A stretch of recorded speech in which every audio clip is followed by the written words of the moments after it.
Next topic break point chlorination. So ఈ break point chlorination అనేది very important topic. So వీటి గురించి మనం డీటెయిల్డ్గా ఈ వీడియోలో డిస్కస్ చేస్తాం. సో ఈ బ్రేక్ పాయింట్ క్లోరినేషన్ మనకు 2 టైప్స్ అయితే ఉన్నాయి. ఫస్ట్ వచ్చి మనకు water free from chlorine demand, next అదేవిధంగా water existing chlorine demand. So వీటి రెండింటి గురించి డిస్కస్ చేస్తాం. ఫస్ట్ వన్ వచ్చి water free from chlorine demand. So మనకు రెసిడ్యువల్ క్లోరిన్ డోసు. సో మనకు ఈ water free from chlorine demand అంటే క్లోరిన్ డిమాండ్ అనేది 0 కాబట్టి సో డైరెక్ట్గా మనకు ఈ కర్వ్ అనేది ఫామ్ అవుతుంది 45 డిగ్రీస్లో.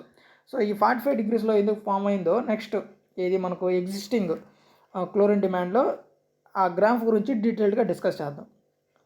సో ఇక్కడ Cl2 డిమాండ్ 0 కాబట్టి next Cl2 dose minus residual chlorine equal to 0 అవుతుంది. సో Cl2 అంటే chlorine dose equal to residual క్లోరిన్గా అవుతుంది అనమాట. ఏది ఇక్కడ మనకు water free from chlorine డిమాండ్లో.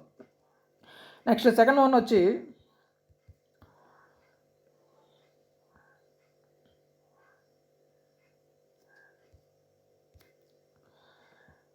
Water existing chlorine demand. So ఇక్కడ కూడా మనకు రెసిడ్యువల్ క్లోరిన్ డోసు. సో ఇక్కడ నుంచి ఫస్ట్ ఏదైతే పాయింట్ దగ్గర నుంచి ఈ బి వరకు ఏదో తోటి ఉందో అది oxidation. So destruction of chlorine reduced by destruction of chlorine residual by reducing compounds ferrous, manganese. So ఇవి రెడ్యూస్ అవుతాయి అన్నమాట ఇక్కడ. నెక్స్ట్ అదేవిధంగా బి దగ్గర నుంచి సి వరకు ఏదైతే మనకు టాప్ పాయింట్ ఉందో సో ఈ టాప్ పాయింట్ వరకు ఉన్న ఈ ఏరియా వచ్చి formation of chloro organic compounds and chloramines. Next ఈ టాప్ పాయింట్ సి దగ్గర నుంచి డి వరకు సో ఏదైతే మనకు బ్రేక్ పాయింట్ ఉందో ఇక్కడ నుంచి బ్రేక్ పాయింట్ వస్తుంది కదా. సో ఈ ఏరియా వచ్చి destruction of chloramines to destroy organisms. Next ఈ డి పాయింట్ దగ్గర నుంచి మళ్ళీ అనేది కర్వ్ అనేది రైజ్ అవుతుంది ఏది 45 డిగ్రీస్తో. సో ఈ ఏరియా వచ్చి formation of free chlorine. So ఇక్కడ చూసుకుంటే మనకు ఈ బ్రేక్ పాయింట్ వరకు ఉన్నది వచ్చి మనకు కంబైన్డ్ క్లోరిన్ రెసిడ్యువల్. ఈ బ్రేక్ పాయింట్ దగ్గర నుంచి వచ్చి ఉండేది free chlorine residual. So total మనకు ఈ combined chlorination plus free chlorination వచ్చి టోటల్ క్లోరినేషన్ రెసిడ్యువల్.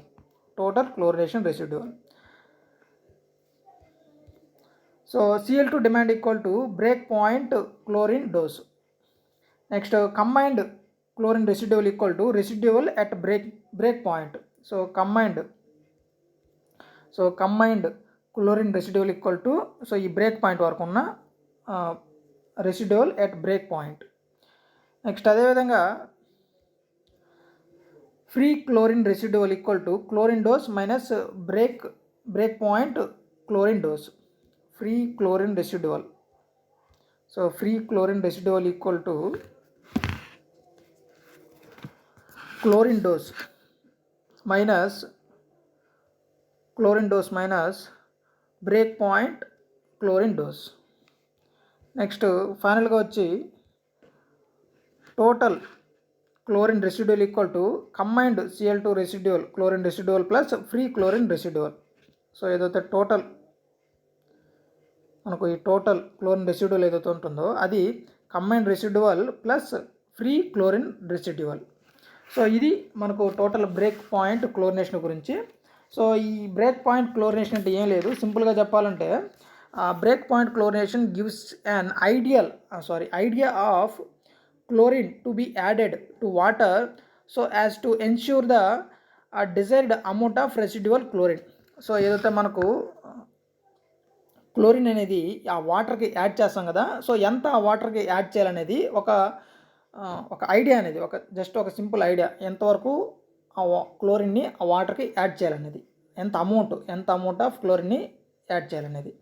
సో ఇది సింపుల్గా బ్రేక్ పాయింట్ క్లోరినేషన్ గురించి. Okay guys, if you like this video please like my video and don't forget subscribe to my channel. Okay guys, thanks for watching.